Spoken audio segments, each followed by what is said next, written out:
Thank you very much, Joseph, and good morning to everybody again.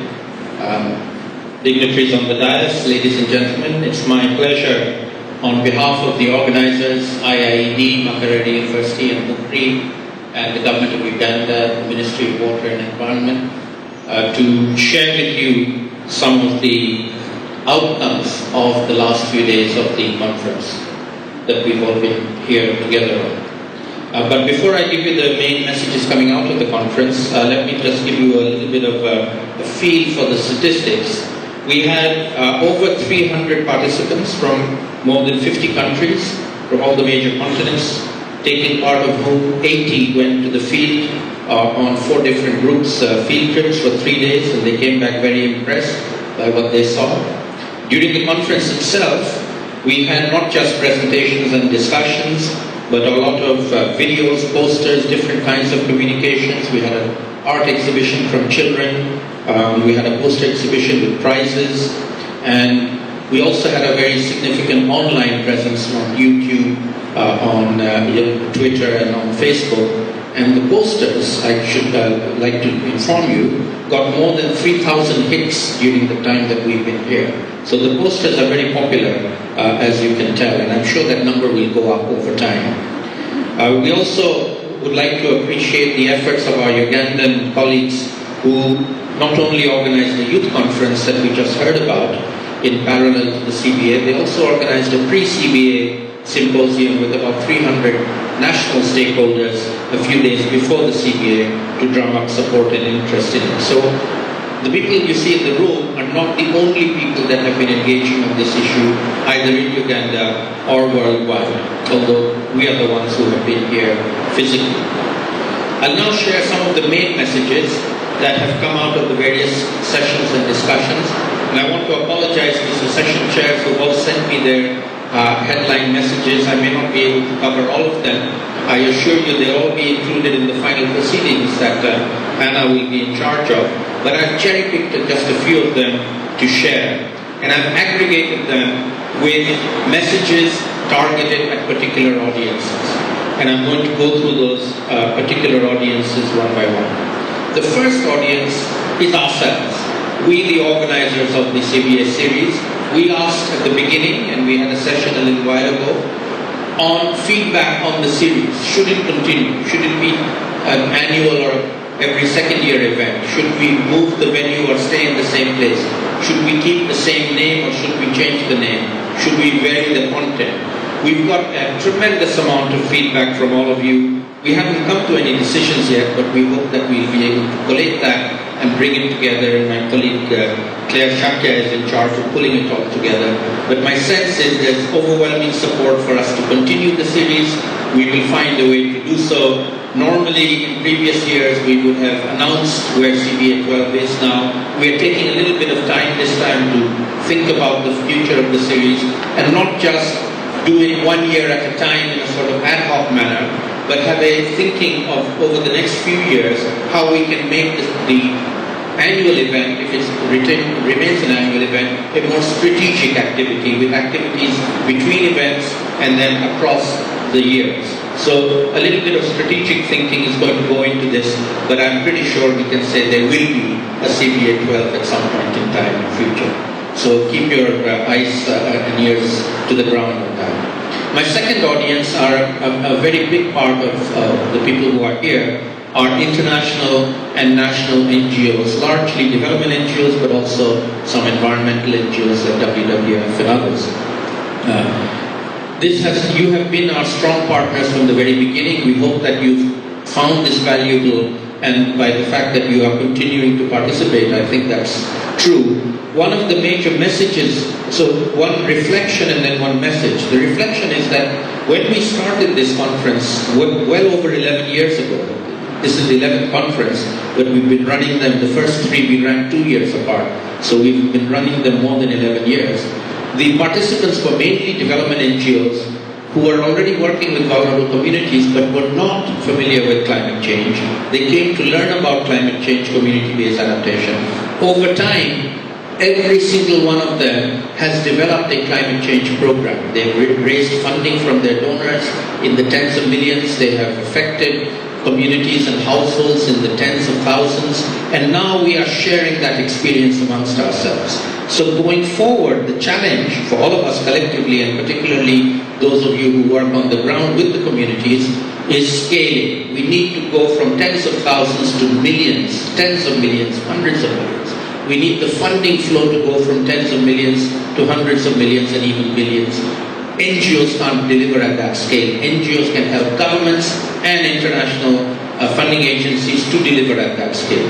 But the necessary skill and knowledge of how to do it can come from the NGOs, and they can share that. So we need to be better at doing advocacy, at sharing our knowledge and messages to enable that scaling up to take place by other actors. My third group of audiences are researchers and more broadly what I will call knowledge brokers, and there are many of us in this room. The research community over the last 11 years has increasingly looked at community-based adaptation. We get many, many more young researchers doing masters, PhDs on this, and that's a good thing. Many of the NGOs have knowledge management systems being produced, knowledge products being produced, and that again is a very good thing. I'll also mention the discussions around the theme for this conference, which is ecosystem-based adaptation and community-based adaptation. Generally, academics try and have very strong definitions of one and of the other, whereas practitioners really don't care. As long as they work, we find a way to work the two together. And as unsurprisingly, I think the consensus is we need to do both. It's not an either-or, but wherever our entry point is, whether we come in from the ecosystem or from the community base, we need to recognize the other. My own preferred metaphor is, it's like coming into this room with two doors. On the outside of the door, one door is marked EBA, the other door is marked CBA. Those of us who work on EBA stand in front of one door, those of us who work in CBA stand in front of the other door. But once we come through the door, we get in the room, we're all together, we have to work together. There really is not much difference between who's EBA, who came in through which door. So we have to work together. The entry point might be different, but the end point is the same. And one other message on the outcomes of the knowledge products that are coming out of the experience.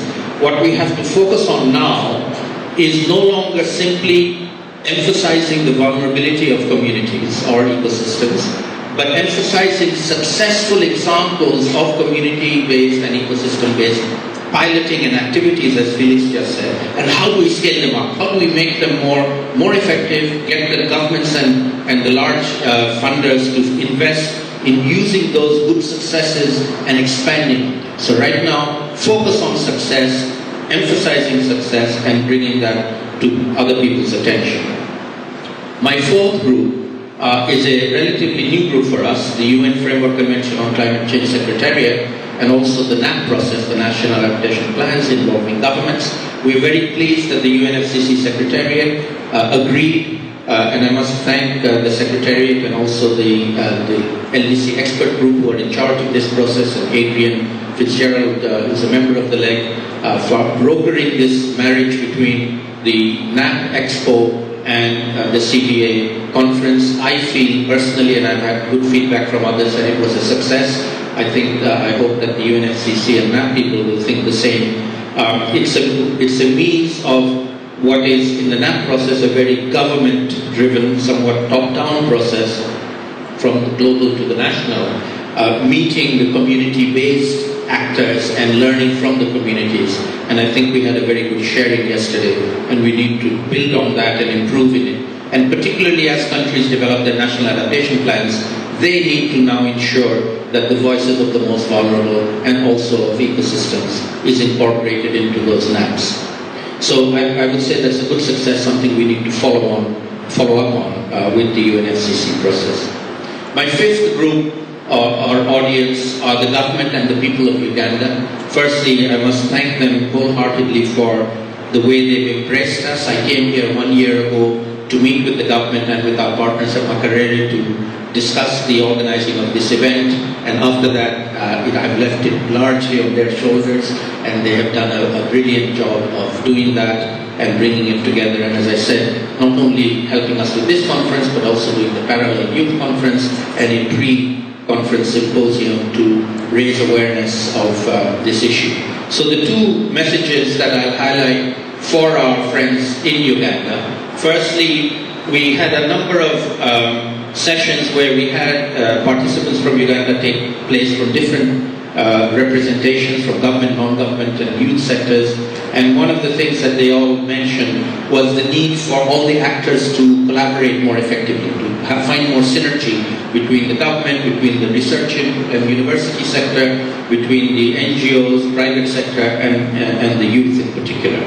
And I want to also highlight the issue of the youth. As you heard from Daphne a little while ago, Uganda has a very large part of its population that is young, and that in fact represents a huge opportunity for the government and the people in Uganda. We need to invest in those young people. We need to make them climate champions. We need to make them innovators, and they are the ones who can help us tackle the problems of climate change. This is true not just for Uganda, but for all countries in the world, but I think particularly relevant for Uganda. And we're very grateful that the youth representatives here were able to take part in our conference.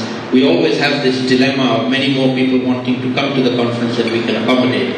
And these are ways in which we try to accommodate them, have them hold a parallel event so we can have synergies between the two events, and then from their event we give them a platform to come and speak to this larger international gathering with their views and their voices. And we're very grateful that Edwin and Daphne were able to do that. Thank you very much, both of you. So my final group of target audiences are educators, and I count myself as one of them, those of us who work in universities and teach, or colleges or schools. That's an extremely important element in educating the next generation, as Masunda says. Not even youth or university students, we have to go even younger to school kids, and we need to drill down, and we need to be much more innovative. We had a very good session on educators' roles, and one of the messages was we have to be a lot more innovative. We have to bring in artists and singers and musicians and all kinds of other people to get the message to young people if we want to get them to understand the problem, and more importantly than understanding the problem, become part of the solution, become activists themselves in solving the problem. And we all need to put our thinking caps on how to do that. I'll speak now very quickly about one of the initiatives that you are now all familiar with, that we did here in CBA11 in Uganda, which was initiated new least developed countries universities consortium on climate change, the LUC, or LUCCC for short, which Makerere University and my center in Bangladesh is going to co-lead. It's a South-South initiative. There's no donor. If there's any donors around here that want to support us, we welcome that, but it is our own initiative. We are doing it ourselves. We're starting with 10 universities in the consortium, and we reach out to 48 countries. There are 48 least developed countries in Asia and Africa, and we will reach out to all of them and eventually have a network of universities where we have both faculty doing teaching and research, but very importantly we will have students linking up with each other, the youth, as we mentioned earlier. So that's going to be a major new initiative coming out of CBA11 and hopefully continuing with CBA 12 and 13 and onwards going forward, where we hope that the LUC program will be able to include particularly focused capacity building and training into the future CBA program. So it's not just networking and sharing, but also some learning, focused learning and training. So those are the major messages that I have sort of cherry-picked out of the ones that I brought from our session leaders here to share with you here today. Before I close, I'd like to ask all of you to thank our host, the government of Uganda, Makerere University, and also the staff of the hotel, the Royal Suites Hotel, for making our stay here so nice. So please give everyone a round. I'm not going to mention people by name, but we have a lot of our colleagues who have been helping us very much, and I'd like to appreciate their and recognize their help.